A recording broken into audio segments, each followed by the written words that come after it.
j'entends maintenant un certain nombre de voix qui commencent à se dire, tiens, et si au fond elle avait raison?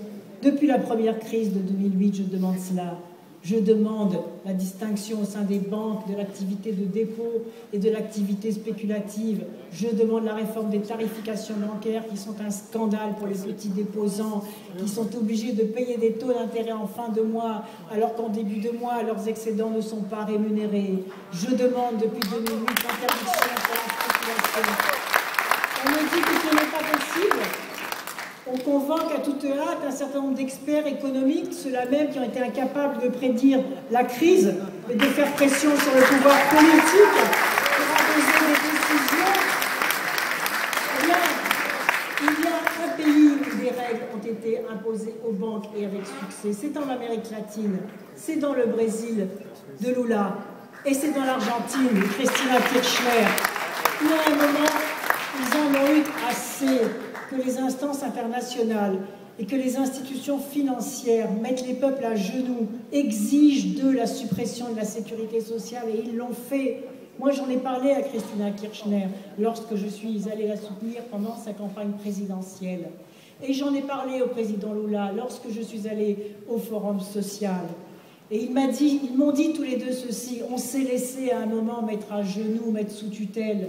On a détruit nos écoles, on a détruit le peu qu'il y avait de notre système de retraite. On a rayé de la carte la sécurité sociale. On a fait le malheur de nos peuples. Et un jour, on a réagi. Et on a dit aux instances internationales, on n'a plus besoin de vos prêts financiers si en contrepartie, vous nous imposez le malheur de nos peuples. Et alors, qu'est-ce qu'ils ont fait? Ils ont nationalisé leurs banques. Ils ont imposé à leurs banques des règles. Ils ont mis les services de l'économie. Ils leur ont imposé des règles.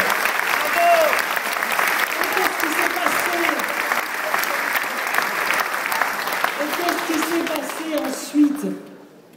Je dis au passage que le président Lula, il n'est pas sorti d'une grande école. C'est un ouvrier qui a un CAP de tourneur-fraiseur. C'est peut-être pour ça que ça a été aussi facile, il n'y avait pas de connivence du pouvoir, que ça a été aussi facile pour lui. Quand il voyait les familles mourir de faim, ou les travailleurs mis sur le carreau, sans sécurité sociale, sans soins et sans retraite, à un moment il s'est dit ça ne peut plus durer. Eh bien, au lieu que ce soit les banques qui commandent, comme je le disais tout à l'heure, ce sont les banques qui vont obéir. Et aujourd'hui, ces pays ont entre 5 et 10% de croissance, de développement économique, et le président Lula, il a fini la durée de son mandat avec 80% d'opinion favorable. Voilà ce qui